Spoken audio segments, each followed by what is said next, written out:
మా ఇంటి పక్కన ఒక అబ్బాయి ఉన్నాడు. తమ్ముడు వరుస అవుతాడు. ఆ తమ్ముడిని అడుగుతున్నా, ఏం తమ్ముడు ఎలా ఉండవు, ఏం చదువుతున్నావు, ఏంది కదా అంటే, అన్నా నేను ఇక్కడ శ్రీ చైతన్య స్కూల్లో 10వ తరగతి చదువుతున్నానన్నా. శ్రీ చైతన్య హాస్టల్లో ఉన్నాను. రాజమండ్రిలో రాజమహేంద్రవరంలో హాస్టల్ ఉందన్న, ఆ హాస్టల్లో చదువుతున్నాను.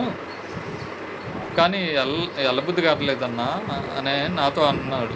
అదేంద్రా చక్కగా బాగానే చెబుతారుగా అని చెప్పా.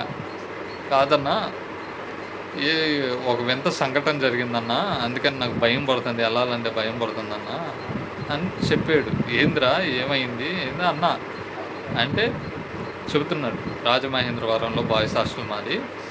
ఆ బాయ్స్ హాస్టల్లో బాయ్స్ కదా ఉండేది, సిగరెట్లు మందు ఏమైనా తాగుతారేమోనని సీసీ కెమెరాలు అక్కడక్కడ పెట్టారన్న. అప్పుడు ఈ కొంతమంది ఒక ఇద్దరు వ్యక్తులు సీసీ కెమెరా ఉంటే ఈ సిగరెట్ మందు తాగలేమని ఒక ఇద్దరు ఆ సీసీ కెమెరాని తొలగించారన్న. అది చూసిన ఒక వ్యక్తి ప్రిన్సిపాల్కి వెళ్ళి వీళ్ళిద్దరు ఈ సీసీ కెమెరా తొలగించారని చెప్పారన్న. చెప్తే వాళ్ళిద్దరిని దండించారు ప్రిన్సిపాలు. అది కోపం తట్టుకోలేక వాళ్ళిద్దరన్న ఆ వ్యక్తిని ఒకరోజు నైటు ఇస్త్రీ పెట్టి ఉంది కన్నా, ఆ ఇస్త్రీ పెట్టెతో ఈ ఛాతి మీద ఇస్త్రీ పెట్టెతో కాల్చారన్న, వీపు మీద కాల్చారన్న.